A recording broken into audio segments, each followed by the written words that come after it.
Hi నమస్తే, welcome to Myra media. నేను మీ కేవీఆర్. అందితే జుట్టు అందకపోతే కాళ్ళు అని ఒక సామెత. ఇప్పుడు ఇదంతా ఎందుకంటే వాలంటీర్ల మీద లేని ప్రేమ ఒలకబోసిన చంద్రబాబు అండ్ జనసేన అధినేత పవన్ కళ్యాణ్ కూటమి సాక్షిగా ఇప్పుడు ఆ వాలంటీర్ వ్యవస్థ మీద ఎన్నికల సంఘానికి ఫిర్యాదు చేశారు. దీంతో అవ్వాతాతల పెన్షన్తో సహా అనేక ప్రజా ప్రయోజనాలకు సంబంధించి ప్రజలకు అందే వెసులుబాటు లేకుండా పోయింది.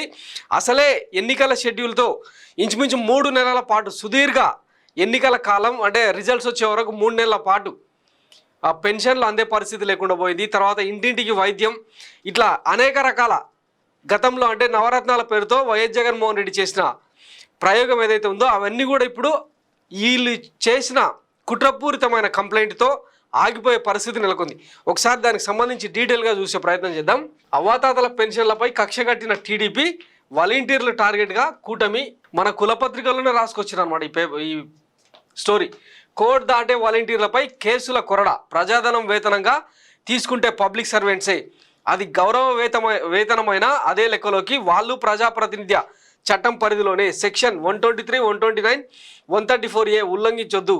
ఐపీసీ సెక్షన్ 171F కింద కేసు పెట్టొచ్చు. ఓటర్లను ప్రభావితం చేయడం, ఎన్నికల్లో అక్రమాలకు పాల్పడడం శిక్షార్హమైన నేరాలు. న్యాయ నిపుణుల స్పష్టీకరణ, ఈసీ ఆదేశిస్తే చర్యలకు సిద్ధం అని చెప్పి వార్త. కోడ్ కేసు పెడితే ఇక ప్రభుత్వ ఉద్యోగం రానట్టే. చట్టాన్ని గౌరవించాలి, చెబితే వినాలి, బాధ్యతతో మెలగాలి. ఇవేవి కావని అధికార పార్టీకి సలాం చేసి గులాంలుగా మారితే చట్టం కొరడా జులిపించడమే మార్గం. కోనసీమ జిల్లా అంబాజీపేట మండలం మొలసలపల్లిలో కోడ్ ఉల్లంఘించి జగన్కు జై కొట్టిన ఈ వాలంటీర్లపై మంగళవారం వేటు పడింది.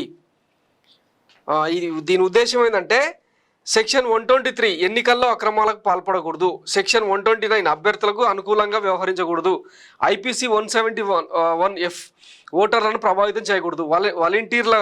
వాలంటీర్లు ప్రజాప్రాతినిధ్య చట్టం పరిధిలోకి వస్తారు. వారికి ఈ సెక్షన్లు వర్తిస్తాయి. వీటిని ఉల్లంఘించడం శిక్షార్హమైన నేరమే. కేసులు పెడితే ప్రభుత్వ ఉద్యోగులకు అర్హులవుతారు. వాలంటీర్లను నిలువరించడం ఎలా? వైసీపీ కార్యకర్తలను మించి మరీ ప్రచారం చేస్తున్న వారికి అడ్డుకట్ట వేయడం ఎలా? ఇప్పుడు ఇదో పెద్ద ప్రశ్న. వాలంటీర్లను ఎన్నికల విధులకు దూరంగా ఉంచాలని ఎన్నికల కమిషన్ చెప్పింది. వారిని ఏజెంట్గా కూడా కూర్చొనివద్దని స్పష్టం చేసింది. ఎన్నికల ప్రచారం చేయడము కుదరదని తేల్చి చెప్పింది. అయినా సరే వాలంటీర్లు ఎక్కడా ఆగడం లేదు. కరపత్రాలు పట్టుకొని కొందరు కండువాలు వేసుకుని, మరికొందరు జెండాలు కూడా పట్టుకొని, ఇంకొందరు జగన్ భజన చేస్తూనే ఉన్నారు. రాష్ట్ర వ్యాప్తంగా వాలంటీర్లు బరితెగింపు, వైసీపీ అభ్యర్థులకు అడ్డగోలు ప్రచారం, ఆంధ్రజ్యోతి కథనాలతో కొన్ని చోట్ల చర్యలు, చాలా చోట్ల వివాదాస్పదంగా అధికారుల తీరు, వైసీపీకి ఓటేయనన్నారని భార్యాభర్తలపై దాడి.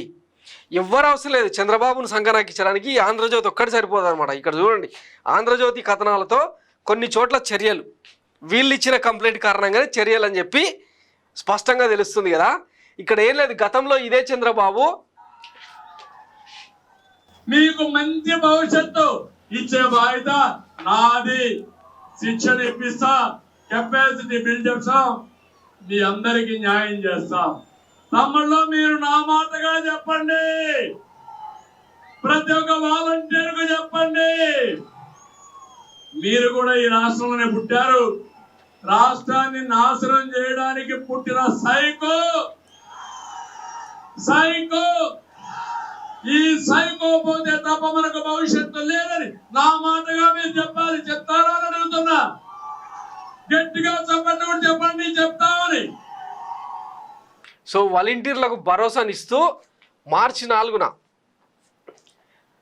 ఆయన అంటే భరోసానిచ్చిండు అనమాట. వాలంటీర్లను తొలగించాం, వాలంటీర్ల ఉద్యోగాలు తొలగించాను, అయితే వారు వైసీపీ దొంగలుగా పనిచేయకూడదు, వాలంటీర్లకు మంచి భవిష్యత్తు ఇచ్చే బాధ్యత నాది, రాష్ట్రాన్ని నాశనం చేస్తున్న సైకోపోతే తప్ప యువతకు భవిష్యత్తు ఉండదు. నేను ఐటీ ఉద్యోగాలు ఇస్తే జగన్ మటన్ కొట్టు, ఫిష్ మార్కెట్, మద్యం షాపుల్లో ఉద్యోగాలు ఇచ్చాడు, నెలకు 5,000తో వాలంటీర్ ఉద్యోగాలు ఇచ్చామని గొప్పలు పోతున్నారు. టీడీపీ అధికారంలోకి రాగానే నిరుద్యోగ వృత్తి కింద నెలకు 3,000 ఇస్తాం, ఏటా 4 లక్షల చొప్పున 5 ఏళ్లలో 20 లక్షలు ఉద్యోగాలు ఇప్పిస్తాం. యువతను ప్రపంచానికి అనుసంధానం చేసి వారి భవిష్యత్తును బంగారం చేసే బాధ్యత నాది. మరో 40 రోజులు సైకిల్ ఎక్కండి, తెలుగుదేశం జనసేన జెండాలు కట్టుకొని ఇంటింటికి వెళ్ళి సైకోను సాగనంపేందుకు ప్రజల్లో చైతన్యం తీసుకురాండి అని చెప్పి ఆ రోజు మాట్లాడిన మాట.